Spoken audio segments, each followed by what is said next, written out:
kids pretty young, like definitely in my 20s. I wanted two kids. I wanted a boy and a girl. One of my kids is a boy, one of my kids is a girl. They're about 3 years apart, just like me and my brother, which is kind of how I wanted them. I had my original career as a research chemist. Super ironic. I just did a complete 180 from my original career to where I am now. Thank you, universe, for taking me to a doctor who said I was not a good candidate for surgery. My hope and excitement was dashed when my first entrepreneurial gig did not work out. In Kauai, when I was doing that 3-week trial run of what it'd be like to live there, I met a guy. We went on a date and kind of just didn't really stop hanging out. Kauai served its purpose. It Yes. triggered you to sell your home. It sparked the idea of Hawaii again.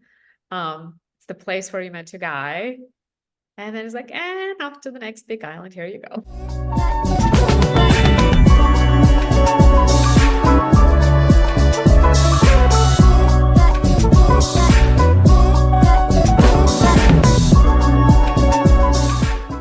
Well, hello everyone to our recording of Dare to Create podcast. And today I have my dear friend Natasha Hawthorn with us, and I'll let her introduce herself. But we've been very good friends since my time in Seattle, and she is a health wizard. She helps women with reclaiming their health, reclaiming their energy in all aspects of it. She's amazing at fitness, starting with pole dancing and acro yoga, and it's just like amazing to watch. And she's also a mother who just recently moved from Seattle to Hawaii and started her own retreat space there and growing avocados and living the dream. So Natasha, welcome. Thank you. It's so fun to be here with you. Thanks for inviting me, Galina.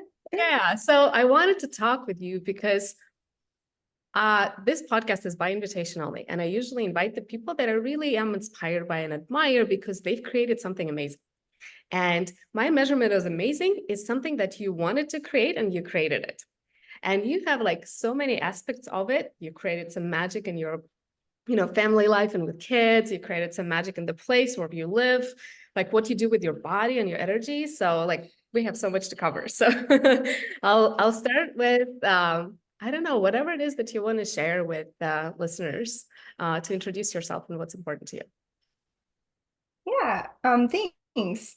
Well, being a mother is clearly very important to me. It is something I actually wanted from the time I was like a little girl, I guess, or teenager. I don't even know. It was so long ago. And it's interesting. I've just kind of been reflecting on, how you're introducing me.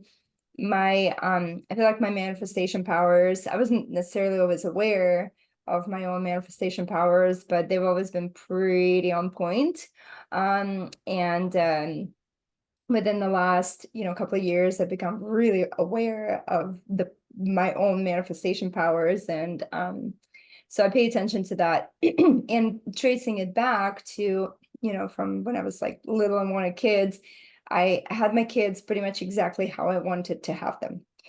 And it hadn't even really occurred to me until kind of recently that, it just all goes along with my manifestation powers. So, And how did you want them? Like, what were the aspects of it that hmm. was like, oh, that was exactly how I wanted them? Yeah, right.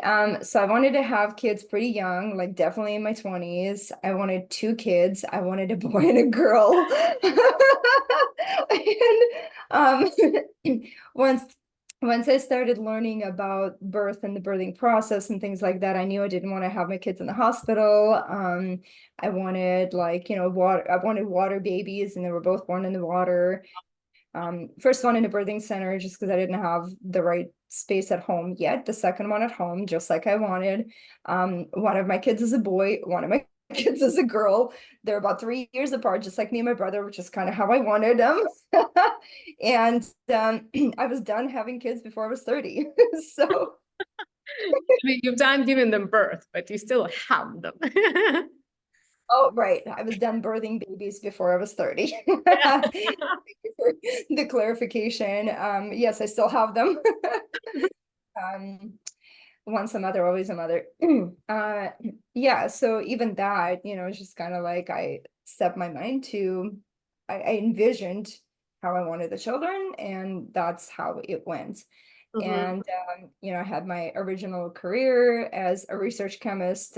Super ironic. It just did a complete 180 from my original career to where I am now. And that went pretty much exactly how I planned.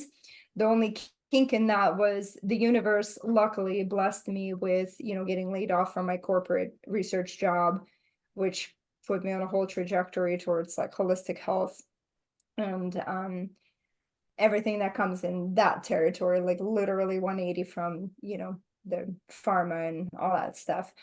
How did you meet your husband? In college, uh, that was, I kind of like had a suspicion I would meet somebody in college, and I did. And that's who I married and had children with. We're not together anymore. So that your relationship did end. But that opened doors for other new beautiful opportunities. And I am getting spiritually married again next month. Oh, Yeah, no legal entities involved in uh-huh. this.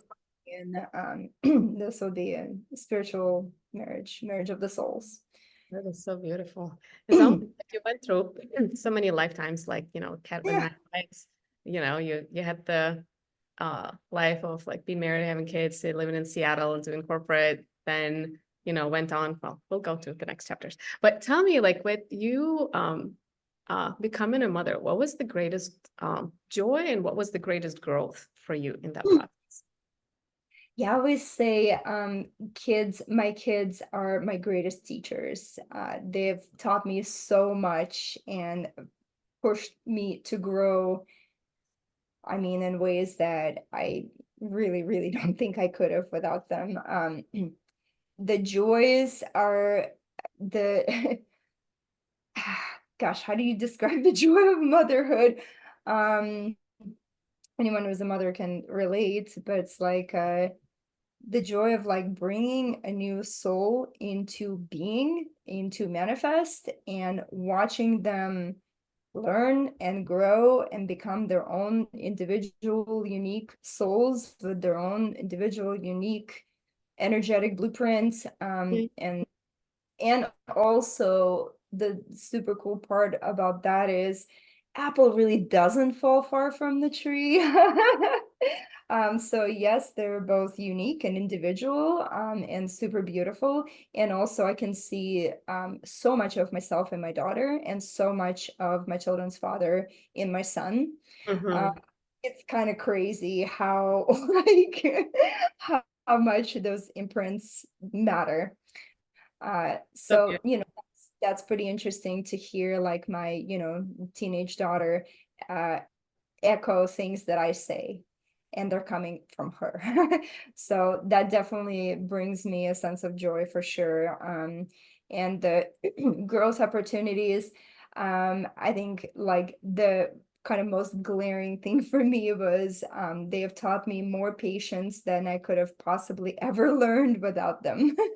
They're my greatest teachers of patience, and unconditional love. It's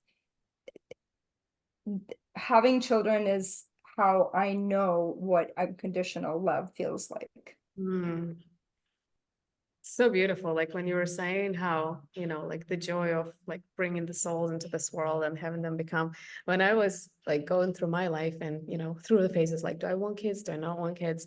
And the one reason I'm like, oh, I would definitely want kids for that reason if I were to ever have them, which was, me being a coach. Like I love coaching people to create what they want. And I'm like, wouldn't that be so cool to like help them do that from like day one, instead of like dealing with people and their wiring from, decades of whatever, like actually consciously help them create, the mindset, the environment, the space to uncover what are those gifts and like what do they want to do, and like do it with, the best of the skills that I got, with the healing that I got to. Obviously not perfect, but there's just something about that like magic of creation, like pure creation, like you physically brought them into this world, but also through your guidance and your support, you help them kind of, take shape in this 3D reality with their unique soul blueprints.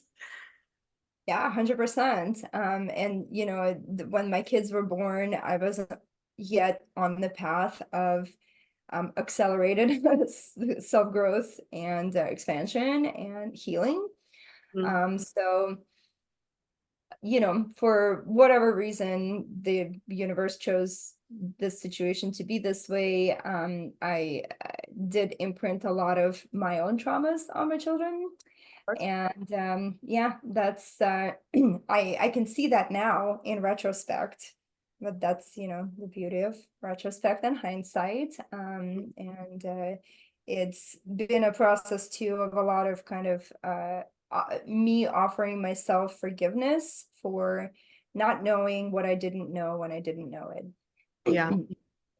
Yeah. And like I also tend to believe, like for myself personally, and just, I tend to hold the perspective that like we choose our parents.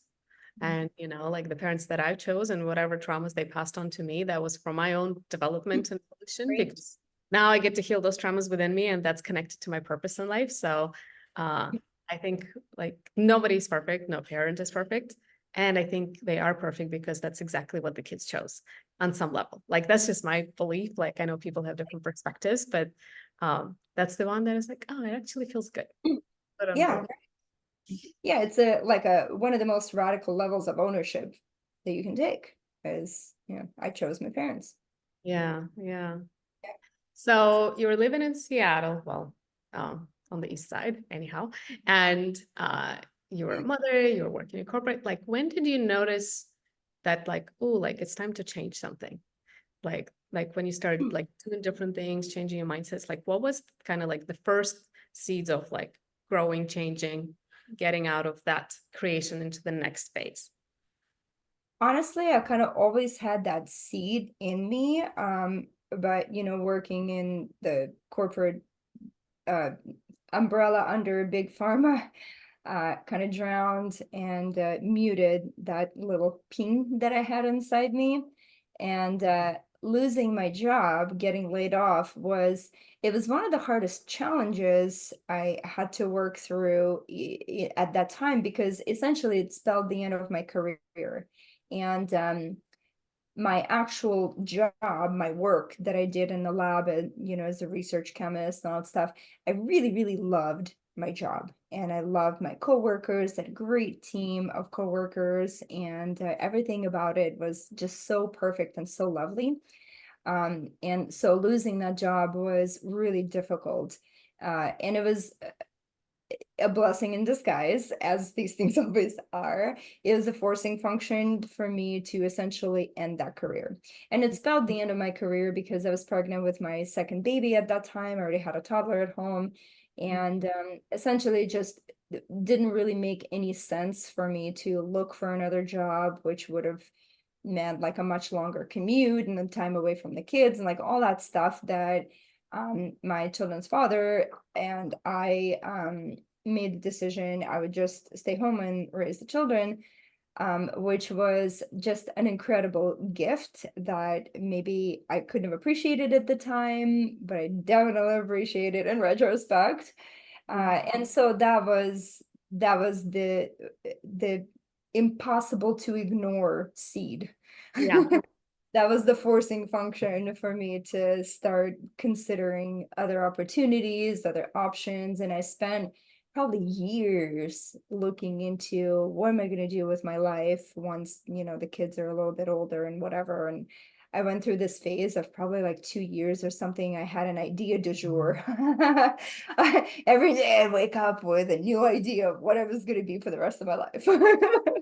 um, it was exhausting and also very fun.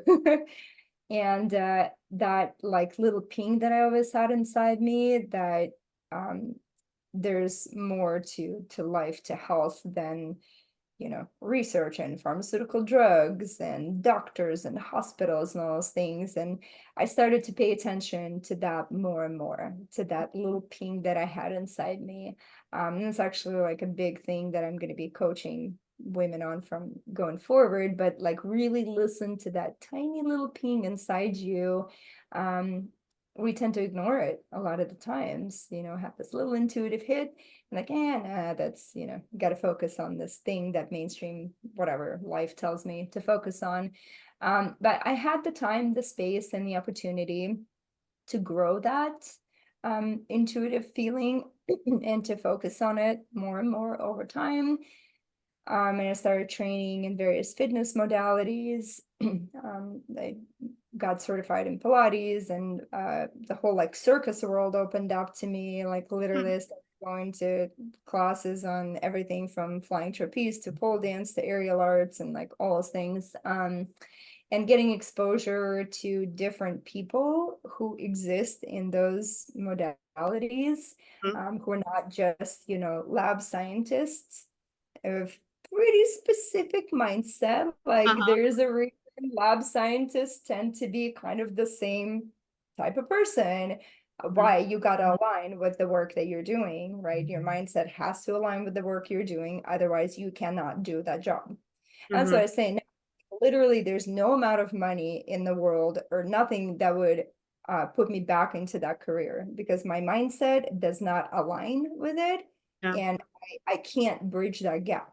Like there's nothing that material or whatever that will help me bridge that gap. Yeah. So, kind Well, of it's getting almost like that chapter of your life is done and right. that version of you was done. So like your soul, it's almost like was calling for like what's next and what's more and like what's higher Yeah, aligned path, like the next chapter. So of course, like why would you go backwards? Like, it right, serves its right, right. purpose, you're up to the next. Yeah. Yeah. And I mean that, it was a gradual evolution for me. But it was more like kind of going back to like listening to that little like yes inside me. It started out as like a tiny little yes, and it was uncertain. And it was a yes to shifting to like holistic health, holistic wellness, holistic healing modalities, learning about, energetics and um, various other healing modalities that have nothing to do with big pharma and what like traditional, like a Western American medicine promotes. Um, How was that path? Because I think a lot of people, like myself included, at times, like we want to get more into it, we want to hear our intuition, but sometimes like we either don't hear it or we hear it, like it's so confusing, like it's not clear what to do. So like how was that evolution for you of like attuning to that part of you that guided you? Like what was kind of like what was that path and how did that evolve for you? Yeah, that's a really great question, and I wish I had like a very clear answer to that, but as things are with intuitive feelings, it's it's just really about giving yourself the space to listen, to tune in, right? And to reorient yourself and that, kind of try to figure out where actually is my true north. Mhm. Where's my compass pointing, right? How did Like, you do that? Like, if we were to like practically, like, would you sit down, once a day for an hour and watch it? Would you like do specific activities that put you into that state? Like, is there a specific like ritual or something that you did regularly, or was it just like being present in the moment and watching for certain things? Like, how would you give people uh, some, what might that look like? yeah, so in practical terms, I mean, I can only share my experience, and how that worked out for me is so I started reading blogs and listening to podcasts by people who would tell a different story than the story I was trained to tune to in my like research career Mm. throughout, my high school, college education, my career, all that stuff. It was like tuned to this frequency. And then I started listening to and reading words by people who are just like a slight shift, Mhm. right? So there's still an overlap, but it's a shift. And Mhm. then that overlap kept getting smaller. And basically, like my whole like focus of what I was interested in learning kept shifting and shifting and shifting. And now that's what I'm saying. Now I'm at the point where there's such a massive gap between what I was originally trained on and where my alignment is now, that there is no overlap left, like at all, actually. Mhm. In the practical terms, how I did it was I would, listen to, I'm big on podcasts. I listen to podcasts probably like literally every single day. And sometimes I binge for like hours, especially if I'm driving.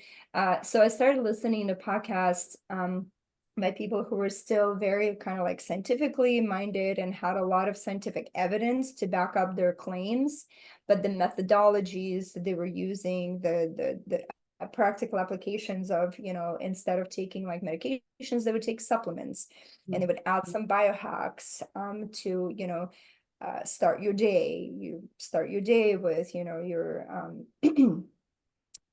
coffee with, your fat bomb, your coconut or ghee or whatever, bzz, and add some protein powder, and then mix in this and that, and ALA or whatever, like to stimulate your brain to get going in the morning. So that would become my like morning ritual. Or drink soul, like said, a little salt crystal and water in the sun in my window, and like take a shot of that in the morning. So that's how I started kind of transitioning my rituals and my practices.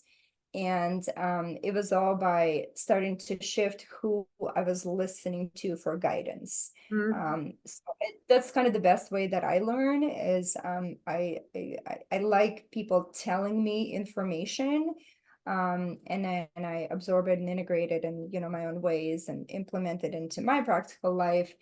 And then, I started like cooking different recipes, and, as I started researching different recipes, I'm like, okay, well, why is this recipe better than this one? Let me do some research on why is ghee better than butter? You know what I mean? Like, and then that's kind of how those shifts happened. And then, eventually I started transitioning more and more to listening to people like Joe Dispenza was one person in kind of my evolution.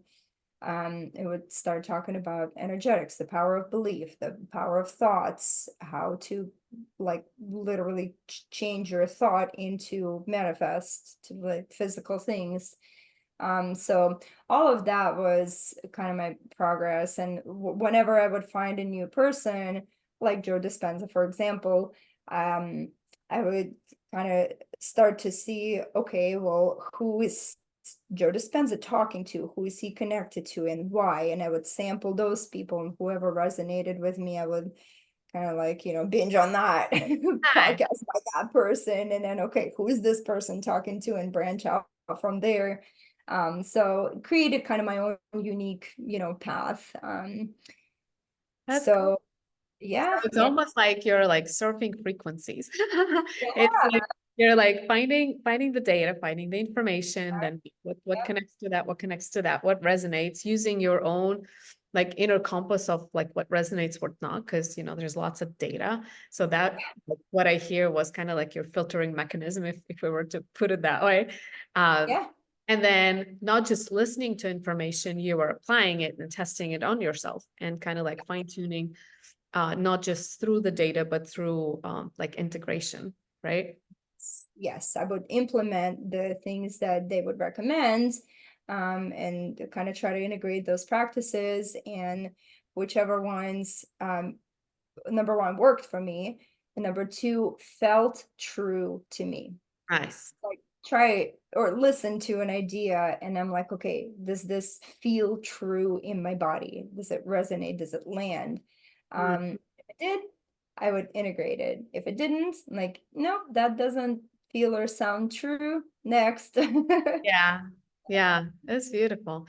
And when you were going kind of like down that, past rabbit hole of, biohacking, like health, um, and you were listening to your like that inner voice that pulled you there, were you initially motivated by, hey, I have this health thing that I got to figure out within myself, or hey, I'm really, motivated to help people get healthy, or was it both? Like, how was that journey unfolded for you in the beginning? Wow, it's so interesting that you asked me this question. And yes, I had my own major health issue that was motivating me, and I forgot until you just asked me. That's so funny. I'm talking about like my whole, journey, my evolution, and I completely forgot. Ah, would you like to share? Yeah, I used to have major, like massive, super painful back pain. Um, yeah, it was like incapacitating at times. From I think it started when I was like 16 or Oh, something, give or take, and until my probably like early to mid 30s. mhm. Um, I lived with massive, severe back pain. And like I still did all the things, well, most of the things, when I could do all the things, because, well, I mean, the alternative was to literally just be like supine on my back and do nothing. So I lived with pain in my body, sometimes at levels of like 11. Um, And what, and like, did the doctors tell you why it was there, or they couldn't figure it out either? Yeah. So I went to every doctor that I could possibly think of that was in my field of awareness Mhm. at that time. And I went to obviously like the regular MD. I had an osteopathic doctor that I would frequent. I went to chiropractic doctors, did acupuncture, I did massage, I did yoga, I eventually started doing Pilates, so core strengthening and all those things. Um, I mean, I even like consulted a surgeon to see if I should have surgery on my back, which thank goodness, thank you, universe, for taking me to a doctor who said I was not a good candidate for surgery. Because that could have legit ruined my life. So yeah, consulted everyone that I could think of. And one of the reasons why things like my osteopathic doctor and the naturopathic doctors and the chiropractors and the acupuncturists, one of the reasons that didn't work is I didn't believe it. Hmm. I remember going to my osteopath who would have me, lie down, do crank my back and all those things. And then he would like cleanse my aura. He would like, release energy. And I laughed at that. I didn't believe it. So, I walked away with back pain. It's like, well, okay, you know, yeah. So eventually it was kind of like I felt like I was reaching the definition of insanity when you're trying to do the same thing over and over and over and expecting a different result. And I'm like, it was literally driving me insane. Hmm. Nobody could really tell me why. Everybody had their own theory why my back hurt. My spine was out of alignment. I, tweaked my back. I pulled this muscle. I pulled that muscle. Everybody had their own theory. None of them individually on their own resolved anything, nothing. And then eventually, through my exposure to kind of different ways of looking at health and human body and all this stuff, I ended up um, going through online training program in functional diagnostic nutrition. And I had my own, like a mentor that was assigned to me as I was going through that training. And she recommended some systemic enzymes to me and an anti-inflammatory diet. And I was already working on switching my diet. I mean, it was pretty clean to begin with, but there were more things to work on for sure. Yeah. And I remember like, I actually remember this day, now that you've reminded me. It was about 5 or 6 months after I started my functional diagnostic nutrition training, and I started my own protocol, that I woke up one day and I got out of bed and my back didn't hurt. And it was this moment of like, wait a minute. It's kind of like, I don't know, like, if you have a baby that's always attached to you, in my morning you wake up and you're like, wait, where's the thing that's like always on me? Like, hold on, where did you go? You know? And it was this moment of realization, like, wait a minute, I can move, I can get out of bed, and my back doesn't hurt. And it was like a novel feeling. How was it? How I did was it, I mean, other than physically it didn't hurt, how did it feel? yeah, I was in my 30s and it felt unfamiliar. Um, because I couldn't really remember the last day I got out of bed and my back didn't hurt. Wow. Like it had been that long. Um, and it was also like, oh, okay, I can take a breath now and I can now channel all this energy that I was channeling to like managing pain in my body and moving my body a certain way to minimize the pain. I can now channel it to other things, Mm. including like creativity. Uh-huh. That's Yeah. that's so beautiful. And it's like, so what would you say was like not the cause of healing, but like what were the things? Was it changing your diet and adding enzymes? Yeah, at that time, it definitely was. It was an instrumental part in reducing my back pain. Ooh. I read a book years prior to that, actually, that, oh gosh, what was the name of the doctor who wrote it? It's escaping me now, but it was something to the effect of how you can release your back pain by shifting your mindset. Uh-huh. It was the first book of its kind that I read of how our thoughts can get stuck in our bodies and cause physical symptoms. So, uh, sorry, what was the question? Why did I just get Uh-huh. distracted What by that? what was the instrumental part of Oh, yeah. brought you to relief of the back pain? Okay. So, that book was kind of one component.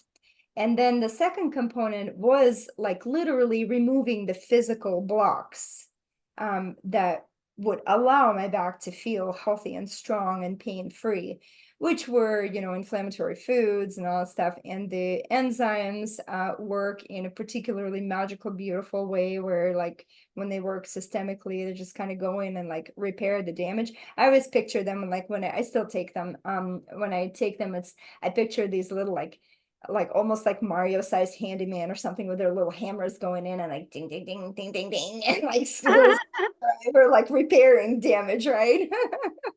Handyman coming to fix the thing that's like not perfect, right? So yeah, so those components were key for sure. And the mindset component, Mm, obviously. yeah. I don't need to tell you, or probably your audience, how critical that is. So having read that book and then adding the anti-inflammatory diet, the supplements, all that stuff, those two things like came together. And when they came together, that's when like my body was finally like, okay, I have like the bare minimum amount of like stuff that I need that we can heal this. And I know that's probably like more than one, but with your mindset shifts that you went through while reading that book and going through that process, could you find like one or two, like what were like the critical components of the mindset that you just shift that you think produced the outcome that it did for you? Yeah, I think if I were to trace it back to some critical kind of components, it's understanding that our thoughts and our emotions are not just like this etheric thing in our brain, they're in the physical body too. Mm, And our the mind and the body are intricately connected and necessarily connected, that they cannot be separate. You cannot be completely well in one and not well in the other. I don't believe that. mm, And let's see. Um, Putting the two of them together and like just realizing, like integrating the belief that my thoughts matter. And I would start this practice where occasionally I would still feel back pain, and occasionally I still do. It doesn't, like, number one is don't fear it. because the fear will just exacerbate the pain. Mhm. It's, our mind is in a state of fear and the body responds, right? There is a physiological response to Mhm. that, right? Yeah. Um, and so number one, release the fear about your pain. Um, and the other practice that I started doing was like, well, that visualization that I was telling you about, little handyman repairing the whatever's pieces like hurting or feels off or whatever. Um, it's I think you probably would be able to explain this better through Joe Dispenza's work of how you can visualize your body repairing itself, right? And then the body kind of has to come into alignment with the mind, right? And actually initiate those repairs that you're visualizing. Um, and the other thing that was pretty sure it was in that book too, and I started implementing is laughter therapy. Aha. Yeah, with like I remember being in pain and like laying in bed, with my back pain or just feeling sick or whatever. And I would find something funny to read, on the internet or like whatever, and just read one thing after the next that would just make me laugh. So laughter therapy was actually pretty critical for me.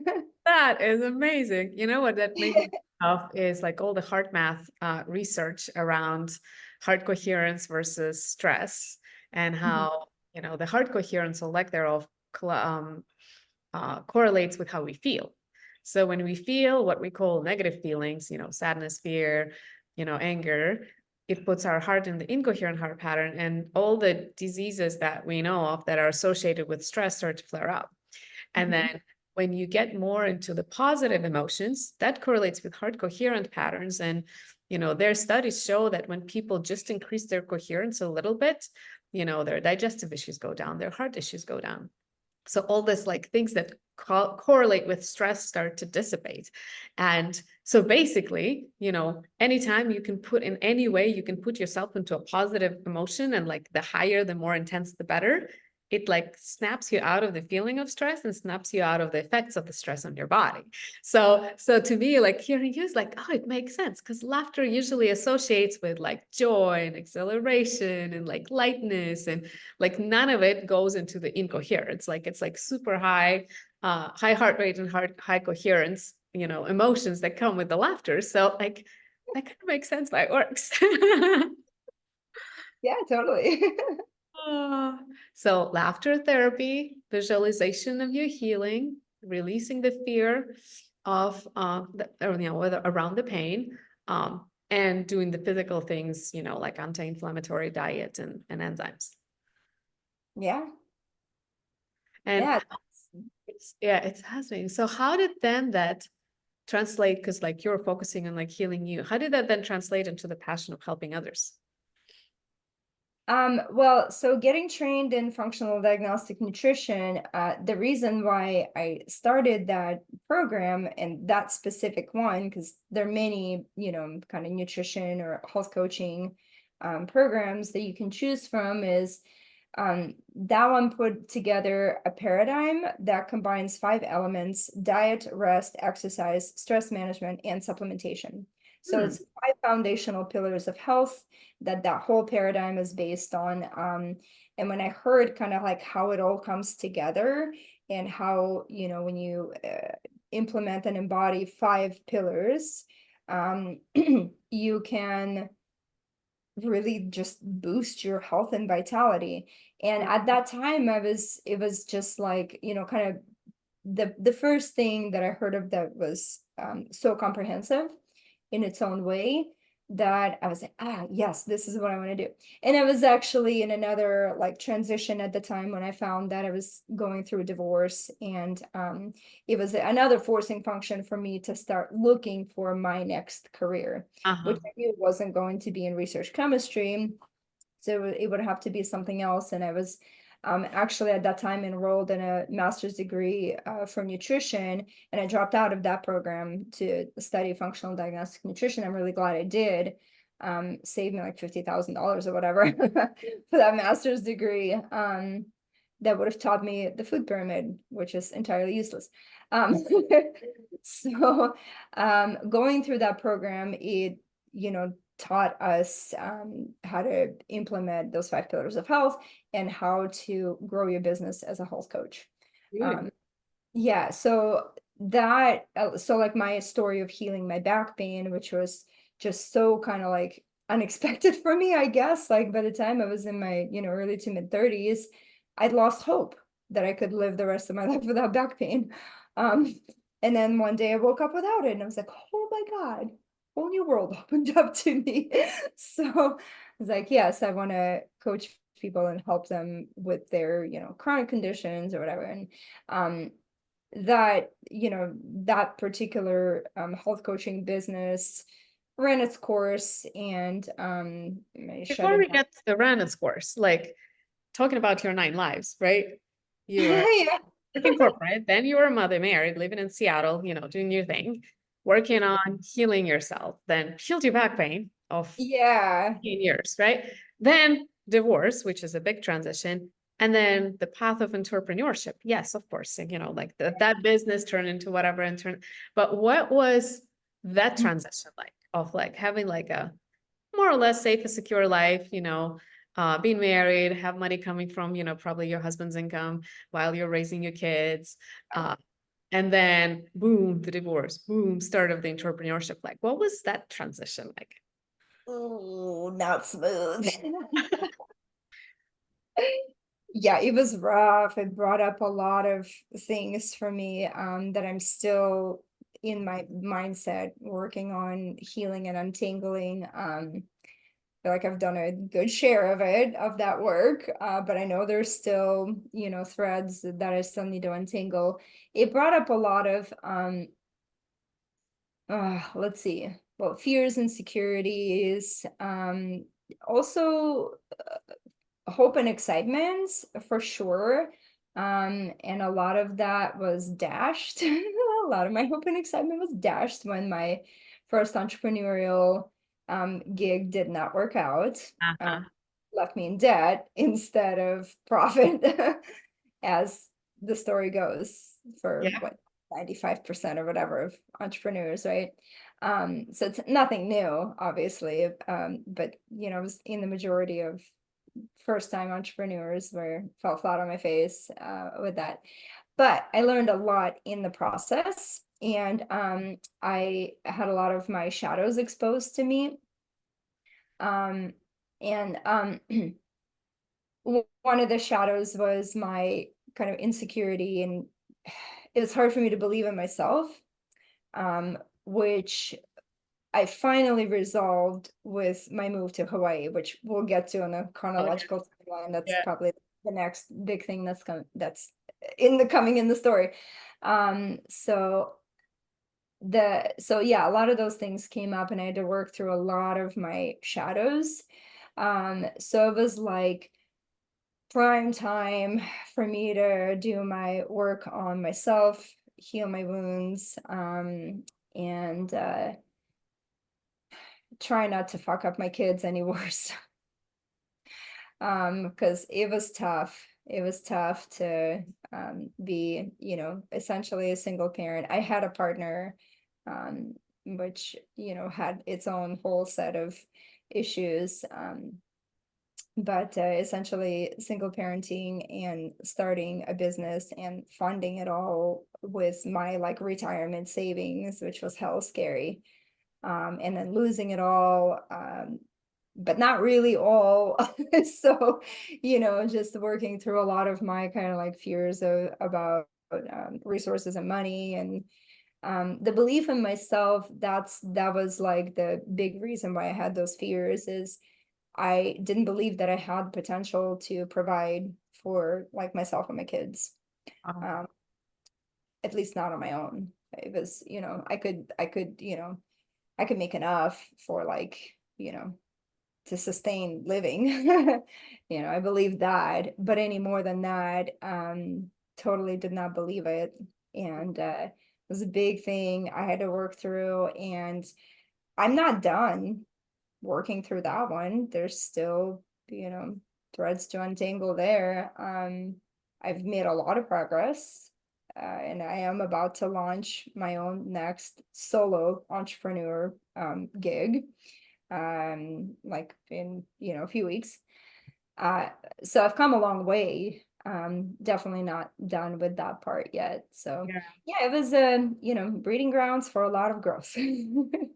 Yeah, there's like one, I don't remember, I read it somewhere, I think, or maybe I came up with it, is that if I want to grow internally fast, like the three things that propel us the most, in my opinion, is, relationships, definitely kids, and entrepreneurship.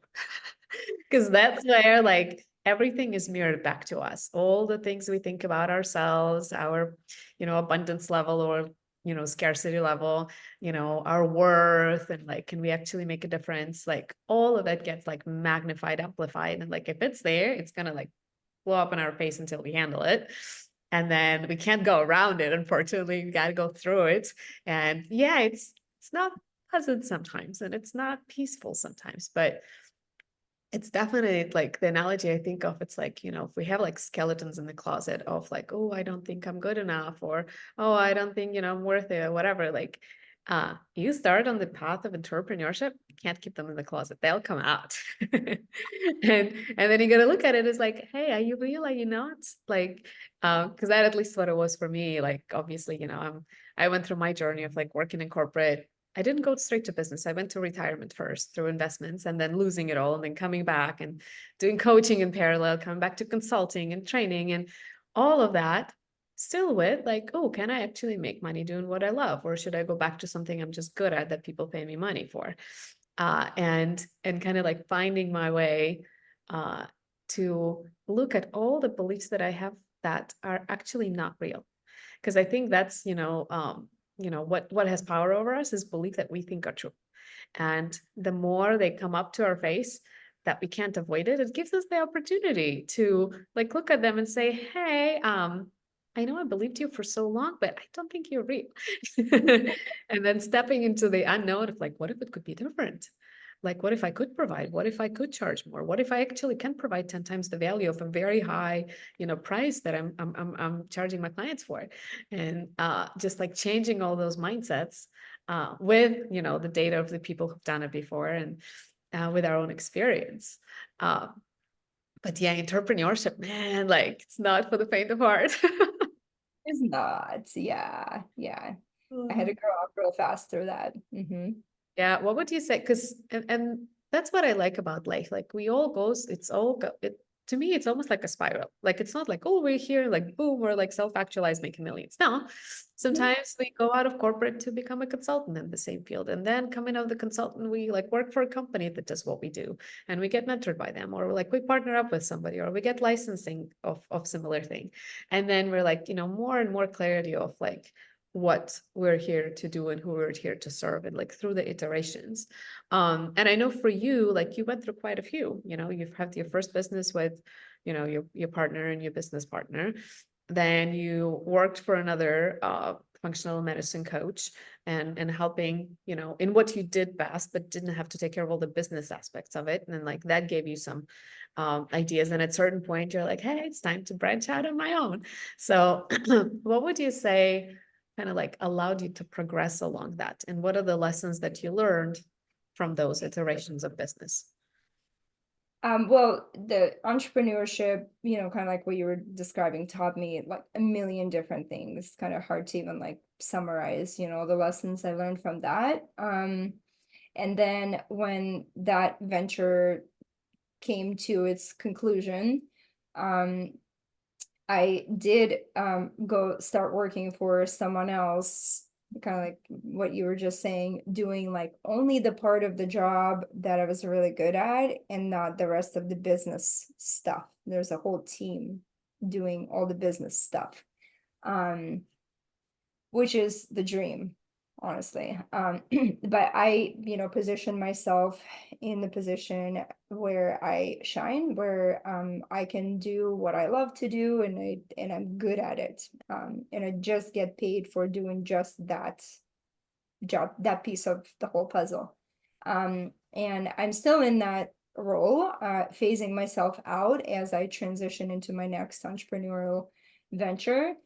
But that gave me a chance to take a breather and to know that, I have an income, I feel safe and secure, and I'm sure you can relate to that feeling, right? And I did learn a lot, and I'm super, super grateful for this job. And kind of what, propelled me to make my next transition is a couple of things. One was that I started to feel a little bit out of alignment with how my beliefs, my knowledge, my particular set of skills were evolving, and the way that I'm coaching the clients in my current role, because it's in a container, um, as it should be. It's not my company. So, the creator of this company creates containers for different roles, and people fill those roles, and they, need to stay in those containers, Yeah. which I 100% understand. Yeah. And I'm starting to feel enough out of alignment with the container that I need to stay in my current role, that I just I just can't stay in it. Yeah. It's like your Um soul is calling for more and you gotta yeah, expand. right. It's like there are times when I'm giving my clients advice within that container that I don't believe in. Mm. Yeah. I don't believe in what I'm saying. And that kind of misalignment, I just I just can't. You don't You know, believe it because it doesn't help, or it's not like inclusive enough of the other components that have to be there to help? Like what, it's how, kind of all the same. It's individual, and the situation, its context and situation matters. But there are times when the words that I'm saying to my current clients are not what I believe in my soul and in my heart will actually help them. uh, I By having studied enough other things outside of this container that I currently work in, I now know that there's so many other components that are playing into why they're manifesting the symptoms that they're manifesting. So if I just tell them to do the things in this container, and I don't mention any of the other things outside of that container that I know will actually make a bigger impact, um, then that feels out of alignment for me. mm, And I need to shift. ready for the next. Yeah. Yeah. Yeah. And the second component to why I'm making this transition now is I want to say like September, something of last year, 2023. I've been following Kelly Brogan, who's a holistic psychiatrist, renegade psychiatrist, as she calls herself, for probably close to a decade at this point, through like podcasts. I have one of her books, just follow her like on whatever social media and all these other things, and I'm on her mailing list. And I've been watching her evolution from um, you know I didn't follow her when she was like a regular, prescribing psychiatrist. But I started following her after she had already put down her prescription pad and never wrote a single prescription again, and started implementing various other modalities, like diet is a major component, and working on your mindset and uncovering your shadows and understanding how relationships play into how your symptoms manifest, and all those other types of things. So I've been following her, she's kind of been like evolving through her own journey for about 10 years. And she also took up pole dancing a few years ago. So I'm like watching watching how that helped her expand as it did for me. So I see the parallels So in there's this journey. resonance. There's definitely a resonance. 100%, Yeah. yes. Yeah, and I resonate with pretty much everything that all the new ideas that she brings forth. She has her own podcast that she launched a little over a year ago.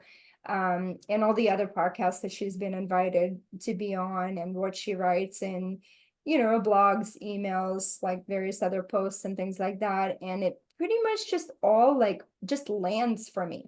I'm like, oh, that makes a lot of sense. And I like feel into it. I'm like, okay, does this concept, do these words feel true? And they do. Nice. So, anyways, so been following her for a while. And sometime in about September of last year, her team sent out an email saying that she's offering her first ever certification program, certifying coaches to teach her signature Vital Mind Reset program. Beautiful. Um, and she has like published clinical outcomes on this, because it's a very powerful container, very powerful program. So I was actually like about to enroll in an education course in German New Medicine, which is another thing that I learned about recently, and it like blew my mind. I'm like, how did I not know this before? Like, why don't more people know this information? So like I had the browser open on my computer, and my mouse was like hovering over that, enroll button. And for some reason it just couldn't really like click. And then this email came out announcing this first ever like cohort of coaches that would be certified to teach Vital Mind Reset. And I was like, that's why. And I clicked that one immediately. So went through that certification and finished it about 2 months ago. So for the past 2 months, I've been working on creating my own offering that incorporates Kelly Brogan's Vital Mind Reset, plus, sprinkle of my own magic, and I call it a little bit before the Vital Mind Reset and a little bit after. So I'm creating like a slightly bigger container that's going to be my own like Natasha magic sprinkled in there with Kelly Brogan's, creation in the middle. Um, so that's kind of how like this last evolution in my career went, and it came at the perfect time too, because right as my computer mouse was hovering over the enroll button or the email came out, that's when I was like, for a couple of months or so leading up to that, I was like, you know what, my soul doesn't really feel in perfect alignment with my current job. um, so I started searching for other things, and the answer came pretty quickly. Um, didn't take very long for me to find the thing that I needed to do next. So I put the call out and I found it pretty quickly, went through the program, and I'm getting ready to launch. Um, yeah, so It's beautiful how, like manifesting, like, oh, I'm out of alignment. I need to figure out what's next. And yeah, then, like that's one of the things that I feel like you're so good at, is like you're magnetizing what you need to get to whatever the next level. And, yes, going out of health coaching business that felt pretty aligned when you started it, yeah, when you're 100%. I and do love what it. you loved, and it's like, oh my God, I do what I love and I don't need to do the stuff, the businessy stuff. That's like, magic. And then Yeah, at the point it was like, ooh, ready for next. yeah, Ouch. Okay. And then yet again. yeah, And then, that transition. that's And it. so who would you say, because I know you said, Kelly Brogan, whatever, but like you have, but whatever tools we use, those are just tools, right? It's like, okay, I have a lot of things in my toolkit. You have a lot of things in your toolkit. But who are you drawn to, like in this next level of evolution? Who are you drawn to helping with what as it relates to like, health, energy, and everything else? Yeah, well, one thing that became clear to me about who I want to work with next, was it the clarity came to me from actually taking like a deep dive and doing a lot of kind of research and reading about relationships, Mm. like man woman relating, and how the masculine and the feminine, play together, and what would be an ideally healthy way for a healthy feminine and a healthy masculine to come together, how they would interact, and kind of watching what's happening in the world around me and realizing, yeah, that's actually not it. And again, how do I decide which, kind of teachings um, I'm in alignment with, is what feels true to me. Mhm. So, one of the things I've been learning is and I know you already know this by reading, a lot of stuff that you've read, that you've pointed out to me over the years as well, is the kind of the soft, almost like submissive nature of the feminine, and the strong protective nature of the masculine, and how when they're in their healthy state, they come together and it's like a perfect union, where the woman can like relax into the man, and he's got her in this like safe, strong masculine container. And then, from there you can figure out what role each person fulfills, and like what feels best. And how I know that what feels how I know that this is true is it feels true in my body. Mm. Like I've been, since my divorce, I've been the main like financial provider and supporter for like the whole time, basically up until now.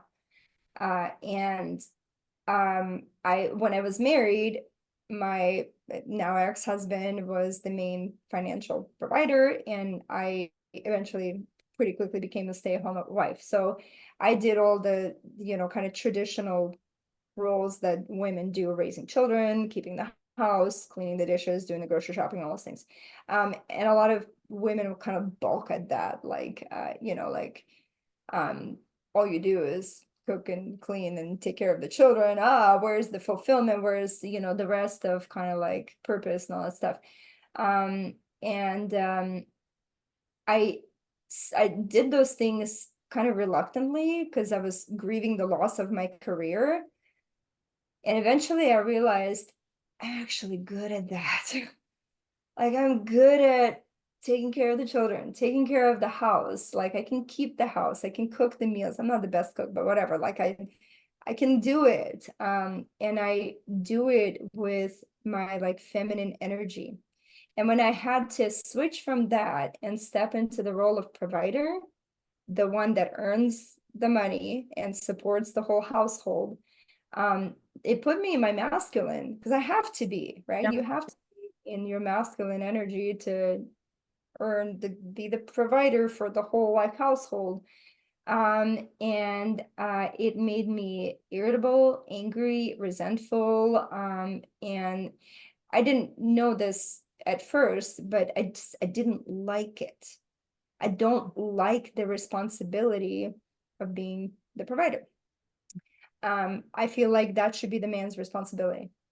So that's what I believe, and that feels true in my body. So what was the question again?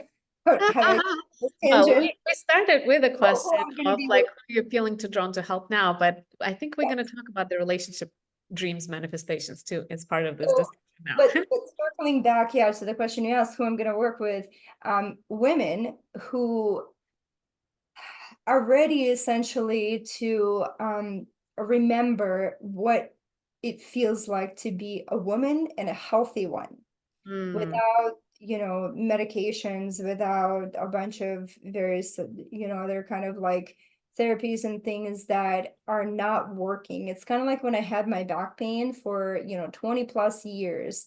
I was seeing doctor after doctor after doctor, and taking one thing after the next, and trying one thing after the next, and it just didn't work. mm, And eventually I'm like, oh my God, like, am I really destined to live with this pain forever? The answer is no, no, like an emphatic 100% no. Um, and oh yeah, so why I'm going to be working with women only. So women who are ready to like say no to what's not working. And why only women, not men, is through all of the work that I've been doing on relationships, it's not my place to tell the man what to do. It's Mhm. really as simple as that. I am not, there's only one man on this entire planet whom I can tell ish what to do, and that's my child, my son. So I'm the mother and he's the son. So I have the authority to tell him what to do. And at this point, he's an adult. So even that has ended. But I'm no one else's mommy. And I'm not here to tell men what to do.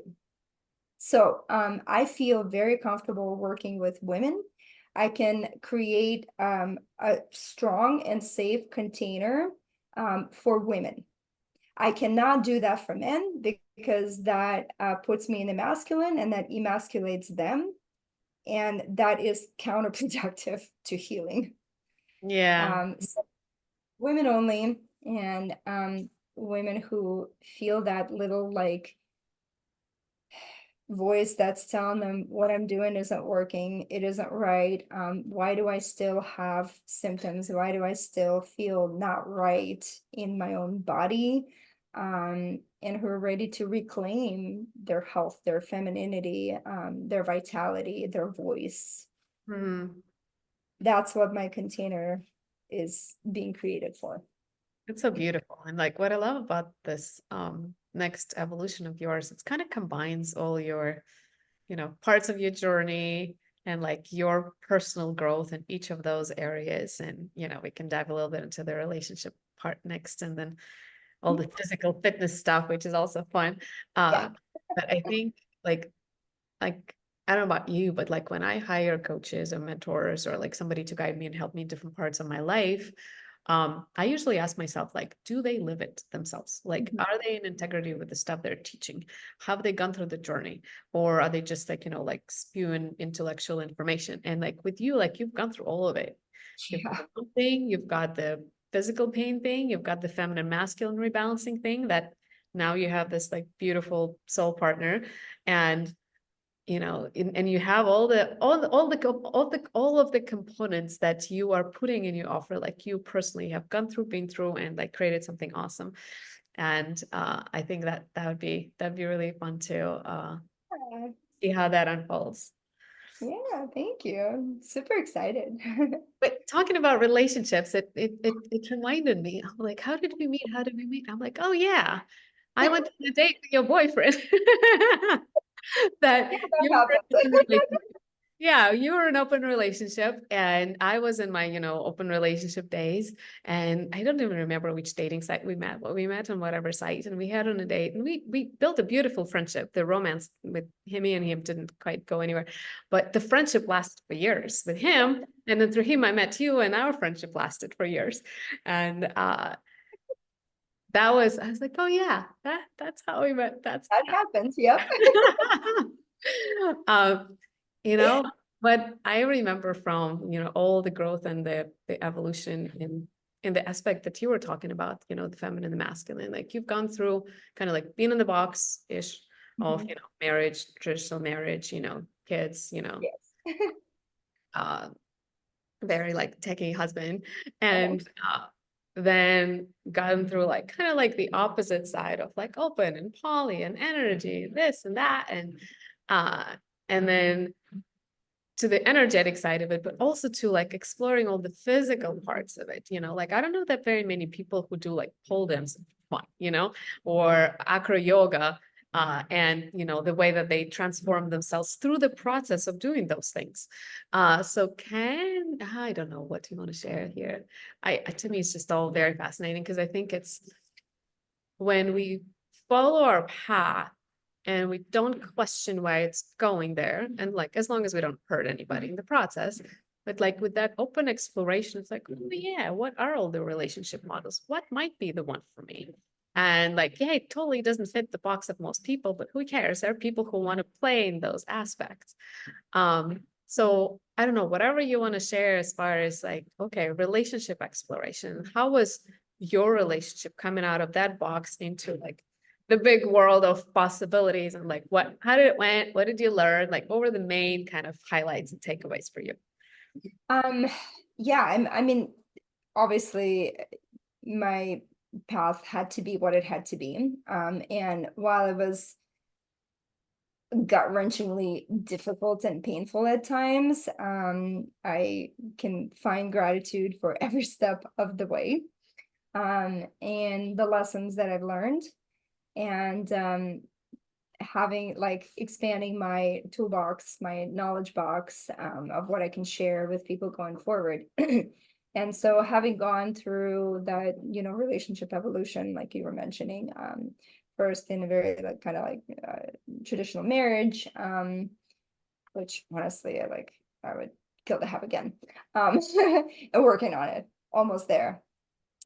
And to an open relationship with no marriage, no like real commitment, I guess. Kind of more flow, which brought up a lot of fear on both sides, for me and my ex-partner, a lot of fear.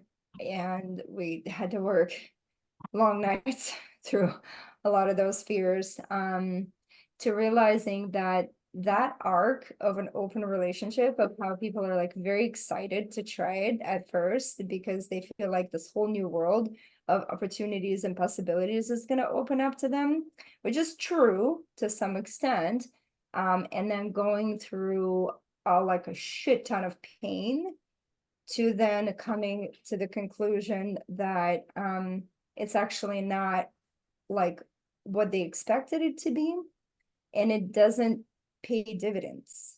It doesn't have the ROI that they expected. It doesn't have the connections, the opportunities, the community building aspect. Those were all things that I was dreaming of, is creating like a big community where we do, it's commonly known as kitchen table poly, like everybody is in like various like relationship connections, and we all sit at the kitchen table and we all have Thanksgiving dinner together, or Tuesday night dinner, whatever, you know what I mean?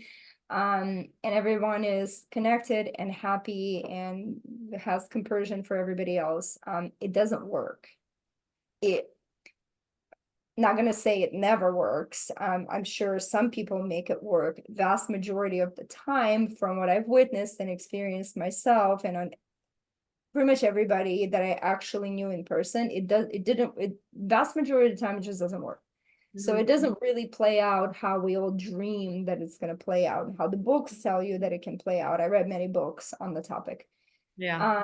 And so the arc that I know that I've observed on many people is they open up, they're super excited about all the possibilities, and then they spend many sleepless nights like clutching their stomachs, like curled up in the fetal position crying.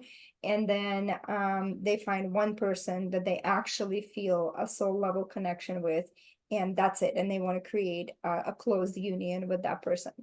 And so my story went exactly that. Like exactly that arc. So having gone through that, my kind of takeaway from all of it is that there is deep value and meaning in sharing intimacy with one person, at least one person at a time. Not to say like one person you kind of glob onto each other and that's it forever.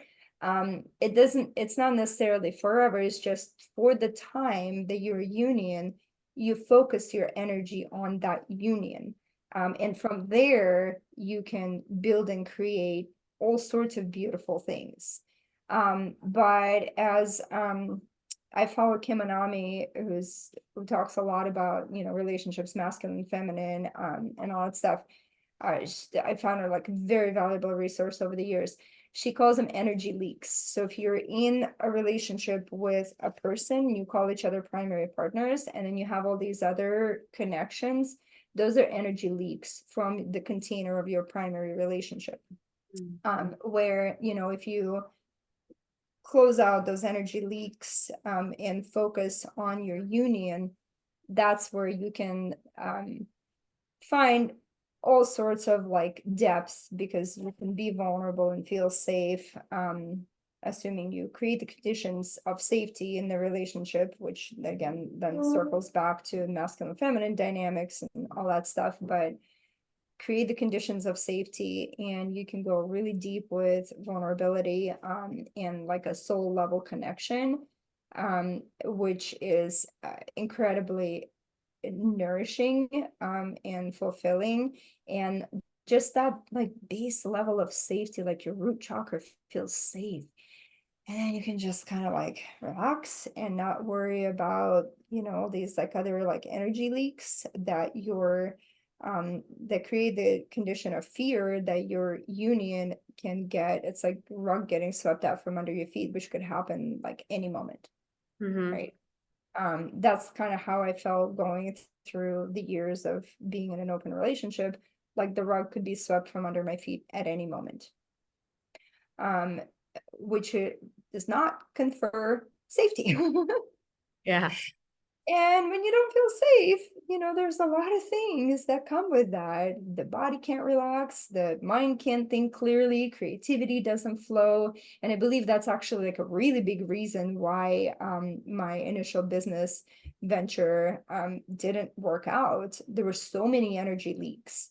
Like, Mm, how could it work out? It's one of the big reasons. There was no safety there. yeah. So yeah, Yeah, that's beautiful how you said it, because I think for me, exploration of, monogamy, then going to like open poly and then like finding my way back in, is very similar. Like I have initially I went to open because I didn't want to be pressured for sex by my boyfriend. And I'm like, yeah, you want it. I don't want it. Go have it elsewhere. And so for me, it was more like running away from feeling pressured, just yeah. like having the freedom to say no to things I don't want to say yes to. And then the exploration of like different like open poly things, which was beautiful growth because it showed me all my triggers, all my insecurities, and all the things that, like probably would have taken longer to discover in a committed relationship. Um, but then at some point I realized that I focused so much energy on the freedom part of open. It's like, oh, I want this freedom so that outside of the relationship I can have X, Y, and Z. And a good friend of mine asked me, he's like, okay, if you're focusing all this thing that you want to have outside of your relationship, why do you have a relationship in the first place? Like, why don't you focus on what do you want to experience in here? And that for me was like such a pivotal moment too, was, oh yeah, like what I want to have in the relationship. And the discovery then came is like, not that I want monogamy or I want poly or I want open. It's like, no, I want to have a specific experience. And I want to have an experience of a relationship with a partner that feels aligned.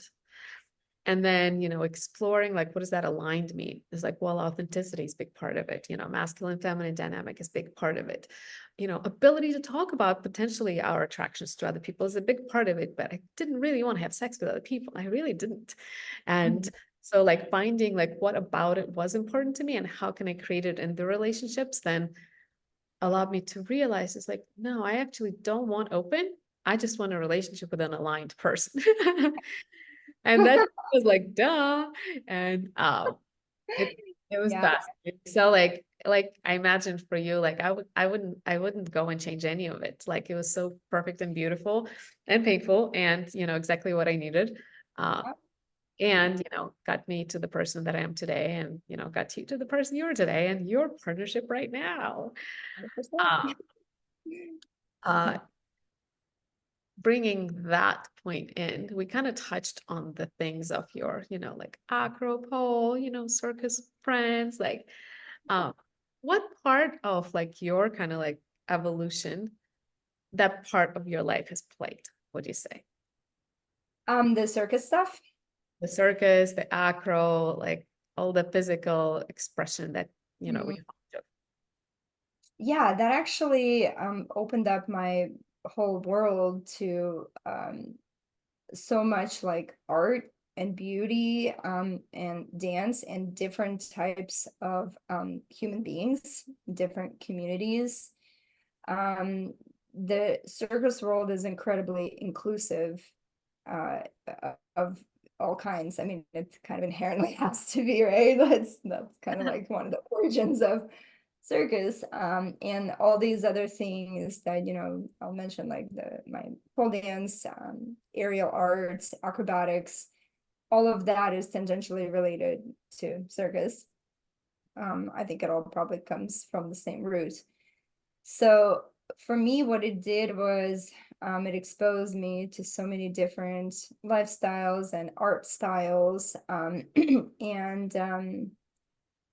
helped me to like create a different kind of community than I've had before. Prior to starting kind of, exploring all the circus arts, my community was geeks and nerds and scientists. So, and I loved it. I loved it. Like my intellectual brain was just tickled pink with, like, the conversations that we would have, and all that stuff. And also it's a, you know, it's a niche, right? And circuits is a very, very different niche. And Mhm. there's some overlap, right? There's not zero overlap, but it's just so different that I was like, oh my God, look at all these other people that exist and all these other things that they do. And in that space, it gave me permission to flourish. For me to wear like different colors, like started wearing, like, but had like this peacock outfit, and I was like, hey, look at that. I found somewhere where I can wear that and it fits, like I fit in and I'm accepted. So, I started coloring my hair like pink and purple because it's like, wow, this is incredible. Like I can do all these things with my body. I can decorate my body. I can dress differently than, kind of the standard dress code of lab scientists and Microsoft nerds. um, and then the physical aspect, I've always been an athletic person since I was, a little kid, loved to climb things and run and jump over things and whatever. So it just gave me like the perfect outlet for fun, creativity, dance, musicality, costumes, like all of that is there. It's available in the circus community. So I dedicated myself to training, first in like aerial arts on like aerial silks, and that was my first love and passion. And then pole dance came very shortly after that. And that particular modality really allowed me to get in touch with my feminine. Having like a degree in chemistry and then working in science lab and all that stuff, there's not really like an invitation to be very feminine there. So, and I was okay with that, I was like, oh yeah, this fits, wear my, straight leg jeans and my lab coat and I feel perfectly fine. And then in pole dance, you'd wear those things as a costume, which you would later remove as you're swinging upside down the pole, and then you've got this like, your sexy like bikini underneath. So that part of me was allowed to come out and Nice. dance, and like literally dance. And put on songs, and like I put on like stilettos for the first time in my life, like 6-inch heels, and I wouldn't walk in them. That's ridiculous. But I dance in them. But it gave me an opportunity to like wear all these things and just really get in touch with my feminine. Uh-huh. It's just such a beautiful evolution. And yeah, there's a lot of kind of like release of, I don't know, like shame and body image issues and all those things. Yeah. So it was just such a like beautiful evolution from, the t-shirt and jeans kind of scientists and computer programmers to circus people. Yeah. And I still love both. I do, and I need both. it actually is really hard for me to only interact with one or the other. Well, and Mm. I think those are like the balance of the inner parts of you, like the Yeah, masculine and the feminine, yeah, the structured, the unstructured, the logical, the creative. And yeah. um, I think it's like most people, they need that balance. And also most people are stuck more in one than the other. So they don't really have an outlet for the other. And I think, like when I got into dancing, and for me, it was majority of it was partner dancing of all kinds. Um, and I would go dancing and we'll have like half the room of like Microsoft nerds. Why? Because they have so much of their logical thing at work, they have to counterbalance it with something else. And like dance, the acro things that have that kind of like element of like fun and expression and kind of like inner child come to play, and the colors and the creativity. Like I think that's more of like that creative part, the child part, also the feminine part, that all have space in those environments. Yeah, yeah, yeah, yeah, yeah, for sure. You're so cool, by the way. Like all your like acro videos on Instagram, guys, you should go check it out. Like I love like one of your recent ones and you're saying like you're basing an avocado and it was like David Avocado Wolf. I'm like, this was like the best line ever. Oh, which brings me to the topic because we'll probably gotta get to it because we're gonna wrap up relatively soon. You're living in Hawaii now, having a Yeah. farm and living on a farm with your partner. Um, and you used to live in, well, Seattle area, like very wealthy neighborhoods, like fancy house. Um, how that journey from that to like a farm in Hawaii, living on off the grid and all that kind of stuff. Like how did that path happen? And I know it did involve somebody called Avocado. Well, I'm not off the grid, I will say that. I still Oh, have okay. all of the amenities and I'm somewhat hooked into the grid. But in any case, well, yeah, living in Hawaii, it was just like so cold most of the time that I In Seattle. started, what did I say? It was so cold in Seattle. Seattle, yeah. What did I say? Did I not say No, you Seattle? just say it was cold. All it was like Hawaii was cold most of the time. Like, well, it wasn't No, how no, to no. Hawaii. Take two. Living in Seattle, I lived there for 23 years. It was so cold most of the time that, eventually, like, I don't know, somewhere between 5 and 10 years ago, I decided like I can't live there forever. So I started working on figuring out where I would move to and had, a bunch of parameters and just kind of kept narrowing it down more and more. And eventually narrowed it down to Hawaii for a bunch of different reasons. And about coming up on like 2 years ago, I was invited to go on a trip to Kauai, and that's where I met David Avocado Wolf. And I felt such a like sense of like at home that I was like, oh man, okay, this is the island that I want to move to. Prior to that, I thought it would probably be the Big Island. And then, took this trip to Kauai 2 years ago, and I was like, yeah, this is going to be it. So about actually exactly 1 year ago, I did this like trial like trip to Kauai where I went there for 3 years and brought my laptop and I worked every day. And I just wanted to test out what it would be like to live there. And my kids came with me on part of that trip. And while my kids were there, we went to look at a house, and all three of us liked it. Mhm. It's like, oh my God, you guys, are we really gonna do this? Like, this would mean selling, your childhood home in Redmond, Washington, picking everything up, and at least me moving to Hawaii, and you will figure it out, come and go, because their dad isn't going anywhere. He's kind of rooted in Seattle area. And so the three of us had to talk about it, and we're like, is this really happening? Like, are we going to do this? And my kids are like older teenagers, so it's appropriate conversation to have with them. And they both encouraged me to say yes to this shift. So I made an offer on that house and it got denied. But it did catalyze the process, the movement. Like pieces Yeah. were already moving. Mm. So I made the decision to sell my house in Redmond.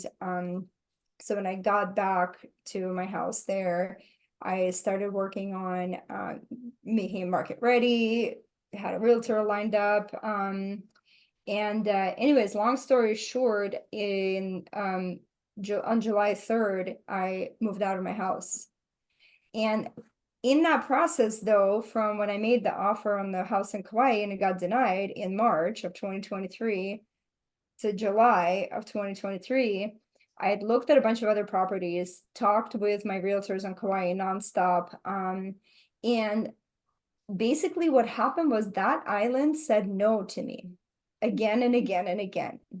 Hmm. Hawaii was like, yeah, it's great, you can come visit, but no to living here, moving here.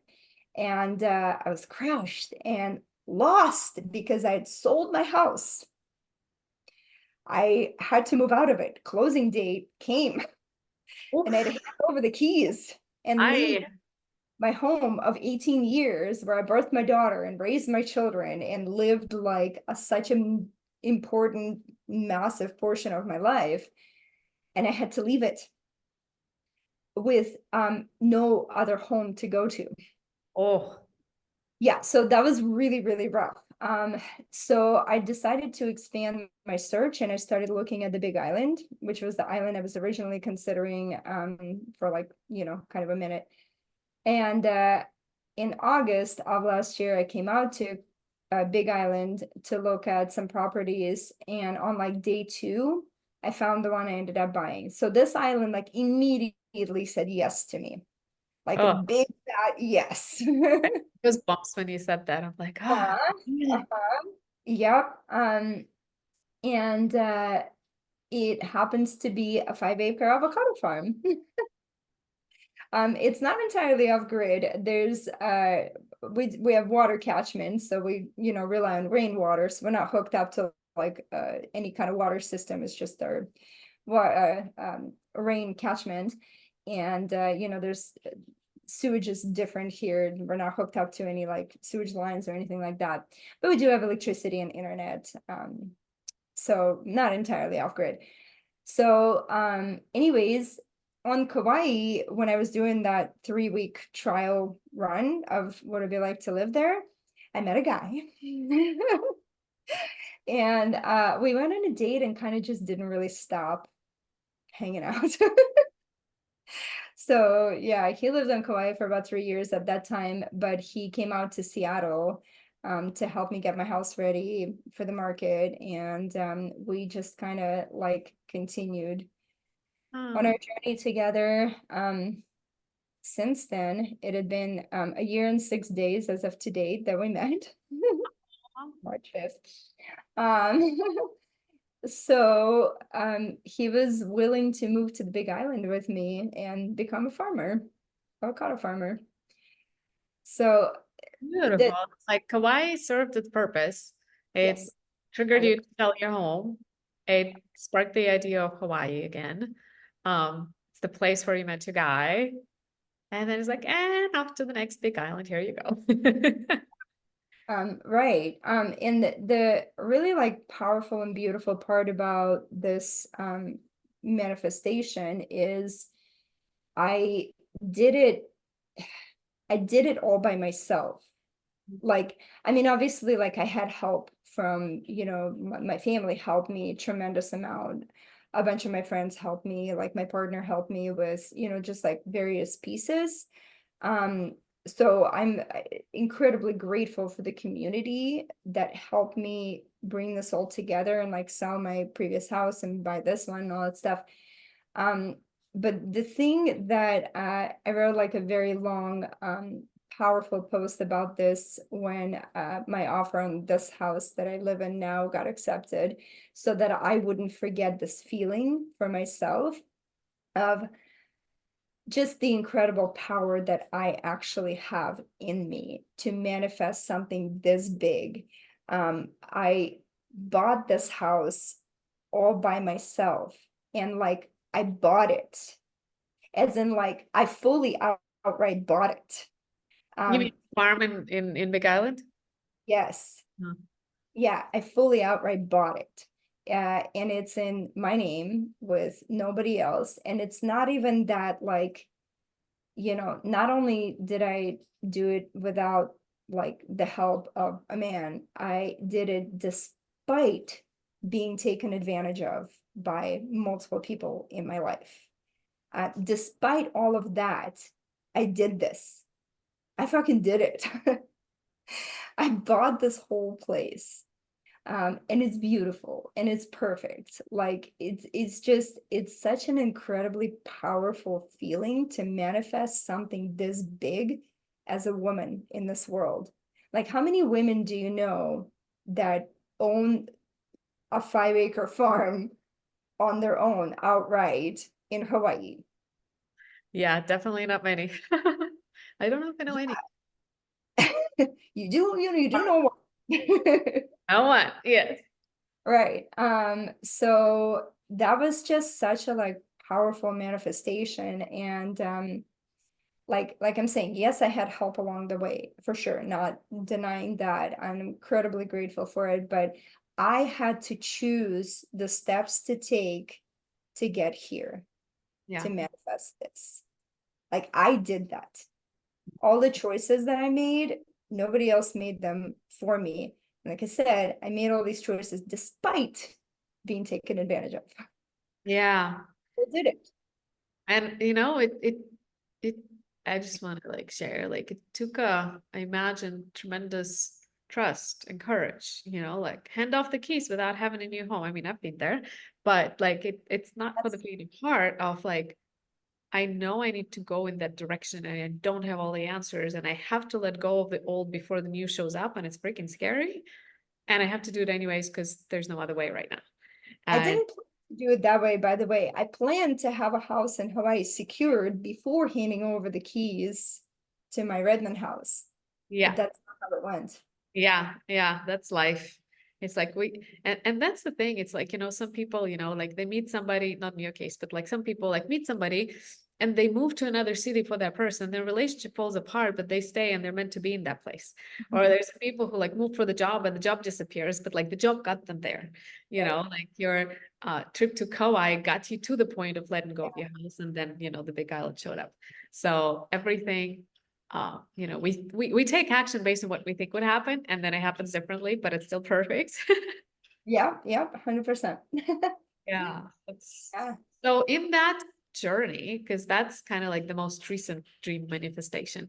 Like, just for the listeners here, like, how long did it take for you from like from a thought about it's like, well, wouldn't it be nice to live in Hawaii, to like a commitment and decision saying, yeah, I'm creating that, to actually, like showing up and living on your farm? Um, when was the first thought? So the first time I visited Hawaii was actually Kauai Island. It was on my honeymoon when I first got married in like 2001. Uh-huh. Um, and that was my first visit to these islands, and I didn't want to leave. It's like, wow, like I could live here, you know? And then I visited Hawaii a number of times after that, explored all the different islands and things like that. And I think when I tell the story, because you're not the first person to ask me this question, I try to think back, when did this thought like first originate? I don't know. It's kind of hard to really pinpoint it. Somewhere between 20 and 5 years ago. Okay. So like the dream has been in the making, germinating into the desire for a while. That's right. Um, when Yes. did you like decide of like, okay, enough of a dreaming, like I'm actually gonna do this? Like when did that Yeah, happen? that was probably that pivotal dream to or trip to Kauai 2 years ago. Years ago.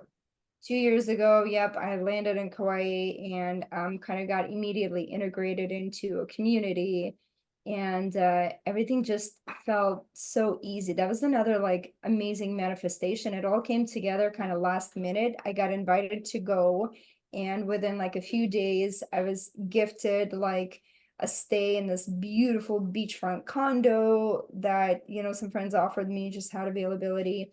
and then a stay at like, David Wolf's farm, and a car for the whole time, and like instant like group of friends and connections. So like everything was like gifted to me, and it just bam, just like that. And that was a little under 2 years ago, that happened, and that was probably like the pivotal point where I was like, okay, yeah, this is where I need to live. So that's when my mind was set on well, Kauai. It's just off a little bit on the island. Yeah. uh, Yeah. Manifesting, but yeah, 2 years. And then, so it's 2 years ago. And then when did you like bought and moved into your farm? Um, Last year in September. I found it in August. So it was a little over 1 year that it took me, that I needed to take the steps that I did to find the property. Yeah. Yeah. It's just like 2 years from the commitment, a year and a half, right? From the commitment to being there. Yeah. It honestly, like, it's pretty fast. Like the seed has been germinating for up to 20 years. Kind of hard to say, you know. But once I made the decision and started taking steps towards manifesting it, it did happen pretty quickly. Yeah. You know what it makes me think of, because we are in the Dare to Create podcast. So it makes me think of like the times when I manifested things, like with me and my like initial manifestation of freedom lifestyle. Like I read the Ferris book, and for 10 years I had it as a dream, but I haven't chosen it. I haven't committed to it. But 10 years, nothing happened. Nothing happened. It was just like, oh, wouldn't that be nice to like live anywhere and do what I want? Um, and then there's this one time I'm like, why haven't it happened yet? I'm like, oh, I actually have never committed to it. I've never chosen. I've never said I'm going to do this. It's more like a dream, a desire. And from the moment I chose it, I think it was 2 or 3 months later was my first iteration of financial freedom, where I could work from anywhere. Was like miraculous transformation, which, took guts and trust for me to do. But 3 months later, I was traveling, I was doing whatever I want, and I was working 4 hours a week, which was fascinating because it was exactly it. Like, so it was like, it took me 2 months from the moment I committed to it, but it took me 10 years of nothingness because I haven't chosen it. Yeah. And I think that's like what I want to make sure like the listeners hear in your story too, is like choosing, committing is an important part of creation. And Yeah. and most people who dare to create, they dare to choose to create. Hmm. And then take the actions and the mindsets and dealing with uncertainty and like growing in the new version of yourself. But like that choice, that pivotal choice, that is important. And I think another part, what I hear in you, which kind of like in my brain ties to my process as well, is you don't just choose a goal. It's like, oh, wouldn't that be nice to, like, I don't know, buy a car, buy a house, whatever. It's like your soul called you to it. So it's not just any goal, it's your soul goal. And when it was there and it was clear, you dared to say yes to it and choose Yeah. it, and then do whatever you needed to do, and go through that process. I Um, want to mention too, it was actually a conscious decision on my part to wait, mhm. because of the kids. Yeah, So yeah, it was, actually this happened sooner than I thought it would. Because my daughter is 16 now, and she actually did just move here with me to Hawaii, about 2 months ago. But I was originally planning on waiting till she was 18, yeah, done with high school and all that stuff. So there was it was a purposeful choice to wait and to let that dream stay a dream. yeah. Is ready to take steps. And so when my kids and I saw that house on Kauai a year ago and had that conversation with them, she was still 15. Um, Um, yeah, she was 15 still at that time. And so that's why it was still like a very difficult conversation and a difficult choice. And I did have to sacrifice a lot. I used to live, kids would live half time at my house, half time at their dad's house, and we were like 2 blocks apart. So literally could see each other anytime we wanted to. Now we're an ocean apart, and that is tough. Yeah. It's tough. Yeah. So it was big sacrifice. And the wait was purposeful. Yeah. Yeah, it's beautiful how like we get dreams, but timeline is different. Like there's a time for the dream to start. And like when we get those first seeds, like it's not instant. Sometimes it's, we meant to have it later. Mhm. And sometimes we're meant to have it sooner than we thought, like in your case, both. Yeah, right. That's it. Yeah, it came about 2 years sooner than I thought. Yeah. So what has shifted? Because like I tend to believe that, like our life changed after we change, right? So what do you think has like whether it's an internal shift or an external shift that led you to this new chapters like, oh, I want to live in the place of my dream and I want to have it, with my partner that just kind of manifested out of thin air. Like what was like, because I want for the listeners not just to listen to the story saying, oh, that is good for you. It's like, what were the pivotal moments in preceding that moment? Like, what do you think has shifted in you that created the space for this to manifest at that time? Um, Trying to think of if there's anything else I can say other than the only thing that comes to mind for me, the major component that shifted is I had to let go of my previous relationship that was weighing me down. Hmm. That the release from that allowed me to open up my wings and be myself for a minute, before I met my next person, and to just remember who I am and what do I actually want.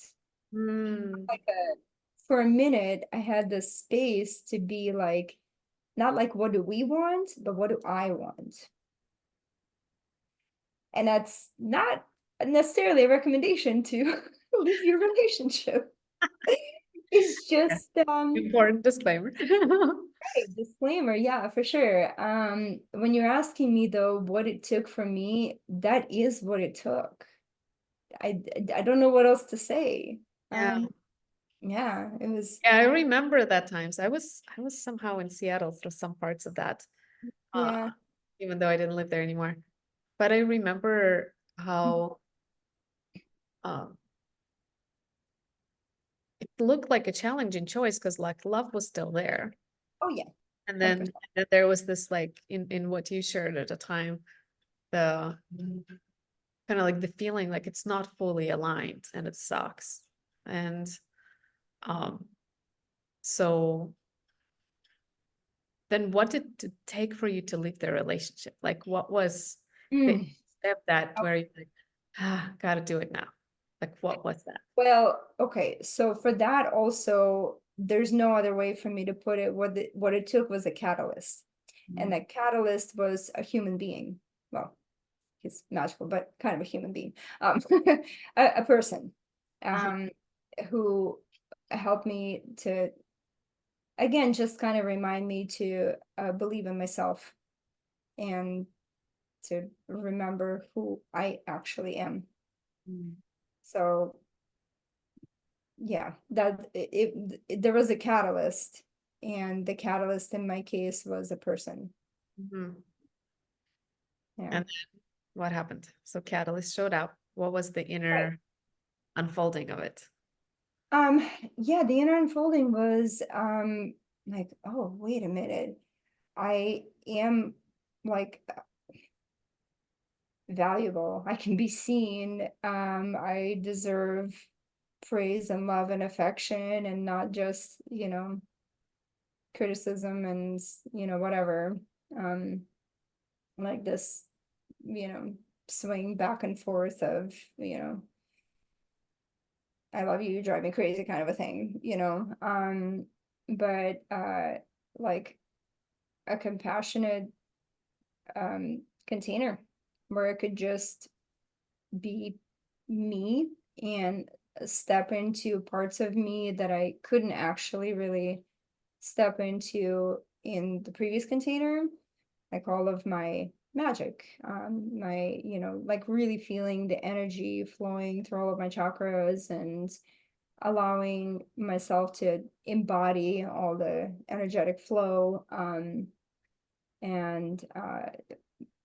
work with crystals and tarot cards and like, divination, like all those magical things. It just had no place in my Mm. life before because it was kind of like whatever, you know. um and that was just such a like reminder of my being, like Mm. the magical being that is in me.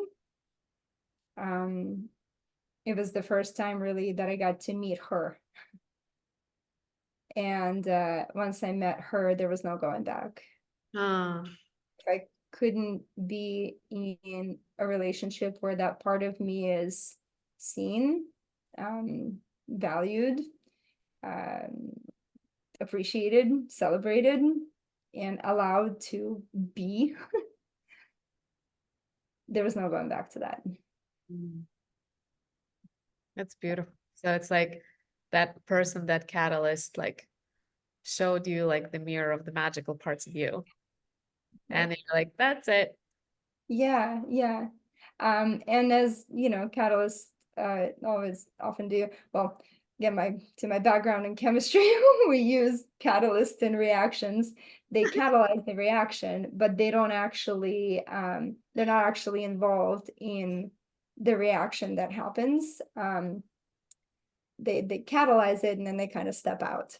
Uh-huh. That's how, like in chemistry, a catalyst works. And that's exactly what happened in my life too. This catalyst showed up, he like stepped in for a minute, catalyzed the transformation, and then stepped out. Yeah. Yeah. Serves its purpose. Huh. Yeah, exactly. Of being exactly that, a catalyst. Yeah, it's almost like I don't know why uh the the image that popped into my head, it's almost like you went through a certain transformation from the moment of that catalyst to then the choices that you took to, end your relationship, step into that version of you more fully, and then, bring all the external reflections of that new person's environments, including where you live and who you're with and, all that. It's almost like maybe another, the visual I had was like, kind of like a, what's it called? The chrysalis into the butterfly, right? It's Yeah. like, may Mhm. not necessarily, I mean, like you were like cocooning or anything, but it was like, it felt like a transformation that started Oh, from a spark and then kind of unfolded through your beingness, then through your choices that you make and the actions that you took and like out into your life. Uh, yeah, 100%. Yeah. what was, so you got the insight, you got that sense of like who you are, that like magical part of you. What was the most challenging thing to do in the transition into that version that you had to do? Mm. Well, honestly, probably for me, the most challenging part was living by myself and whew, looking at myself in the mirror with nobody else there. Just me, and I had to sit with me and my thoughts and my feelings, which was new to me. I had not been single since I was like 20. So yeah, that was a really tough part, or just, I was sleeping in bed by myself, just my cat at my feet for the first time in my adult life since I was 20. And just like literally just sitting with my own self, my feelings, my thoughts, doing my own damn work by myself. Oh God, it's exhausting just talking about it. Yeah, no, I feel you. I'm going through something similar right now. What was the main gift out of that process for you? That everything that I just said, everything that I just said was the biggest gift, because I would have never chosen intentionally to live by myself and be by myself. Um, it was just so much easier to be with someone else. Yeah. Even when you don't get along, it was still just so much easier to have somebody, for me, to have somebody by my side. And that's, mirroring my parents in that exactly. They don't really get along, but they've been together for 46, 47 years. I don't know. Um, so it's just easier, to just have somebody by your side, even if when you're like fighting like cats and dogs. Mm. Um, but this was a forcing function for me to be by myself, sit with myself, look at myself, work with myself. And that was the biggest challenge and the biggest gift because I would have never intentionally otherwise chosen it. Yeah, yeah. And what did that give you? Like, okay, you spent some time, by yourself dealing with all that inner growth. Like, what was the most powerful part of the outcome of that process for you? The remembering of me as me, or I guess maybe even like the discovery, because like I said, I hadn't really been by myself since I was like 20. So who was I if I wasn't with a partner, like building a life together, living together? Who was I as just me? Um, so that was kind of the biggest discovery that I made about myself was who the hell was I? It gave me space to just see who I was without the context of me plus someone else. Yeah, so beautiful. It's like, uh, yeah, I think we take it for granted sometimes, ourselves. And it's so much easier to like identify as a certain role or fit as a puzzle piece into somebody else's life. And it Yeah, takes courage to like step away from it. It's like, okay, I don't know who I am, but I'm gonna find out right. and Yeah, stay in it. Cause like I kind of shared a little bit. It's like, oh, I'm going through something similar. For me, it's not around relationships. It's more of, I gotta find like I'm going through the last 2, 3 months of I gave myself time and space to discover what I want next without mhm, trying to like force the next project or getting the next gig. I'm like, no, I want to like be with me, sit with me and mhm, let whatever part and like noticing all the parts of me that don't want to sit with me. That is like, oh, I would rather go and watch Netflix. Oh, I would like go and like, obsess over certain things online or read books. And I'm like, no, I'm just gonna sit with me and be with me and my emotions and like not try to escape it. And it's like it's been a path and a journey, not easy, but very necessary, I feel. And it in relationships and I imagine that might have played out for you in your current partnership. It's like if you find your own core and you find your own center, then when you come together, it's a different dynamic. It's more yeah, like four people coming together versus like two people who try to fit, you know, in a codependent puzzle to make sure they get what they want. And like for you, you discover who you were building your life, you're like going creating your dreams, and you met a partner who is aligned and you chose to be together. And like, how does your current relationship feel? Like, what's the main difference between this relationship and any other relationships you had before? the main difference is how I'm showing up. That's the only difference that like, I can speak to. And how are you showing up differently? Like, what's the main Right. difference? Yeah, yeah, yeah. So how I'm showing up differently is well, primarily like through, sitting with myself and like realizing who I am and just embodying the feminine more and more and more. How I'm showing up different in this relationship is I'm remembering my position as the feminine. Like I worked on that prior to and entering this relationship, and now I get a chance to actually practice it. Yeah, right. What it feels like to be in the role of the feminine and not overstep my bounds. Like I don't need to be the man in this relationship.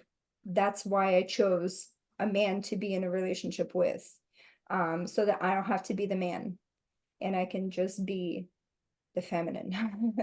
So and that's different for me. I've always obviously embodied the feminine to varying degrees, but I used to show up and like try to, control situations and choose direction and kind of like, I don't know, try to like be the boss Yeah.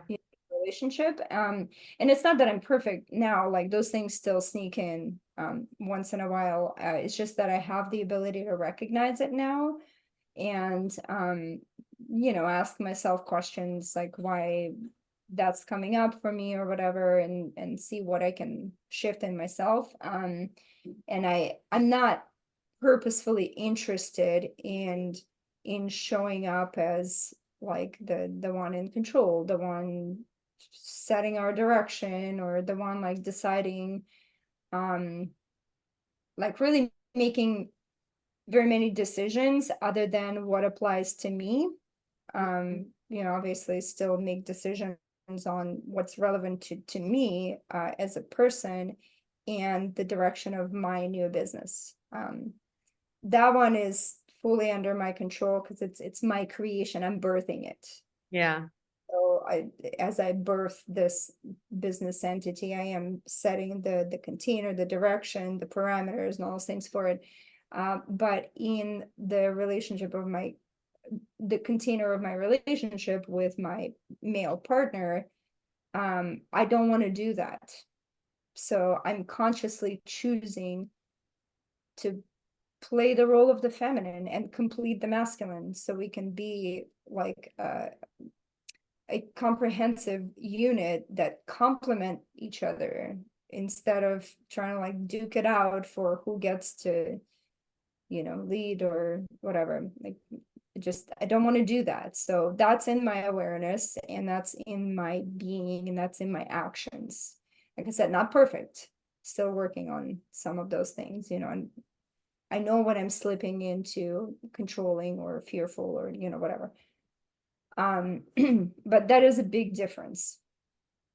Yeah. Yeah, that's beautiful. It's like you have the parts in your life where you show up as masculine, which is, your business and your Yeah, creation, right. and and then the relationship as the space to practice feminine. Right. Yeah. Yeah, that's it. Oh my God. Okay. So I think we covered the majority of it. Any topics that we missed that we wanted to talk about?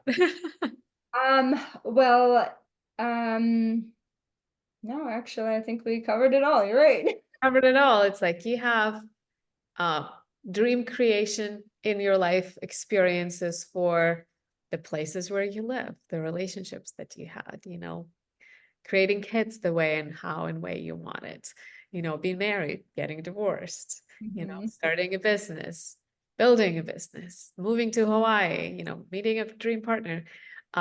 So I think for the listeners, like any kind of dream you want, like you kind of have most of it covered right here. Yeah, human life is such a trip, isn't it? Oh my God, I love it. So one kind of last question before we start wrapping up is if you were to like, I know it's hard to put it into like step by step or whatever, but if you were to think of like, what's your process of creation?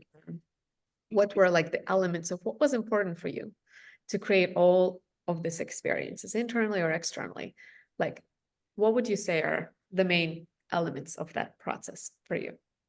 The main elements of creation, of manifesting a thought or a dream, for me have been like attunement to that little inner voice that starts, the idea. Um, just giving it time and space, just to say it again and again, get a little louder and louder, and not just keep like suppressing it. And then um, making sure the alignment is there. Because there have been times when like I was told that I should set a goal for myself or have like this dream right here. And like, yeah, I guess, that sounds good. And I'll start taking steps to get there. But if I checked in with myself to see, is that really in alignment with where I want to go? the answer might have been no. Mm. So, and at times it certainly would have been no if I'd given myself permission to check in with my alignment. Mm. So listening to that little inner voice that starts out pretty small, like you can barely hear it, just give it space to get louder, and then make sure that that direction is actually in alignment. And that's just, you really have to feel your way into it. There's no way to think your way into it. Thinking will get you going in the wrong direction any day. Mhm. Uh, but the feeling is what will tell you whether it's in alignment, or not. And then continuing relentlessly to hold that thought in your vision, so that you necessarily must start taking steps to make that dream a reality. Mm. Beautiful. So connecting to the vision, checking the alignment of the vision, and then holding it in your awareness so that it drives you to take the actions. Yeah, relentlessly holding it. That's If you drop it, if you give up, like that's it. You it. know, Yeah. that's okay. You can always pick it up later. Yeah. Yeah. The power of intention and attention. That's it. Yeah. That's beautiful. Mhm. All right. Well, we'll start wrapping up because it's been a while that we've been going. Oh my God, it's been so much fun. Thank you for being here. So I guess for the listeners to, if they want to follow you, if they want to check out all the different facets of you, whether it's acro or health coaching or women's coaching, where can they find you? So a couple of different ways. I am on Facebook, just Natasha Hawthorn. I have, my regular Facebook profile. I did also create a Facebook profile, not a page, but a profile. And that's called Dragonfly Healing VMR with Natasha. VMR stands for Vital Mind Reset, which is what I just got certified in. And it is a profile, but it is public, so you don't have to friend me to see what I'm posting there. So Dragonfly Healing, and that is the name of my farm too. So there is a page for Dragonfly Healing Farm. So Dragonfly Healing is kind of the umbrella term. And that's a whole nother story of how I came up with that name. Maybe we can do a whole nother Uh-huh. podcast. But Dragonfly Healing is the name for, everything kind of that I'm doing. Farm is one aspect of it, and offering my coaching is another aspect of it. So on Instagram, I have my Dragonfly Healing um Instagram, what do you call it? Account, page, what is it? Yeah. Profile? Whatever it's called, Instagram at Dragonfly Healing, and that's where I post my thoughts, kind of on healing and all that stuff. And that's where I'll post information about my upcoming offers and things like that. For all my acro and all the like other fun stuff that I do in life, my Instagram page is Polarized Studio. I created that page when I created my little in-home pole studio, gosh, about 7 years ago now at this point, or something like that, where I was teaching pole dance in my living room. And Polarized Studio is kind of a play on word. It's spelled Pole for pole, Rize, studio.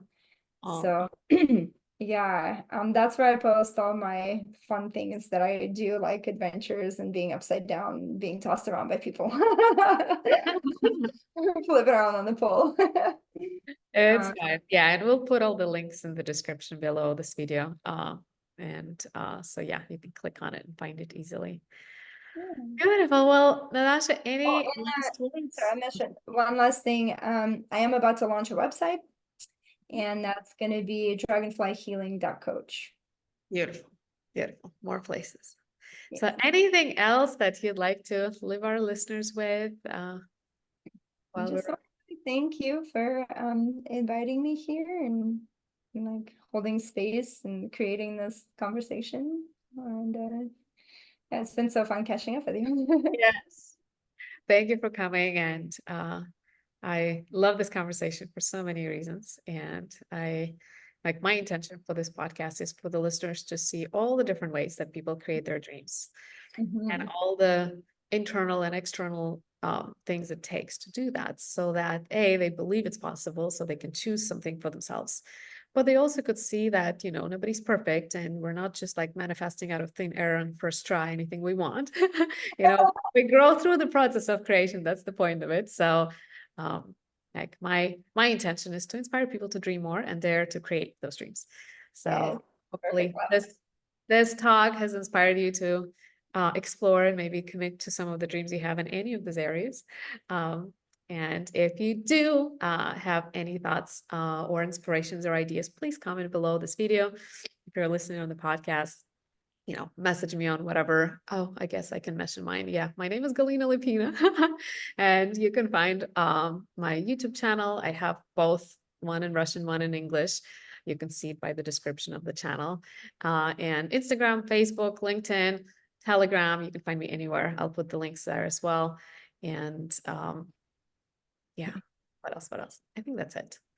Um, yeah, I would love to hear from you. Like in any ways, like what dreams do you have? What are the ones that you have created? What are the ones that you're in the process of? And maybe something is working or not working. So those are my favorite conversations to have. It's like dreams in the making. So and we're gonna wrap it up. So Natasha, I'll let you go to enjoy Hawaii and I'll go back and head to the beach here in Mexico, Playa del Carmen. And Amazing. thank you so much. And we'll talk soon. Bye.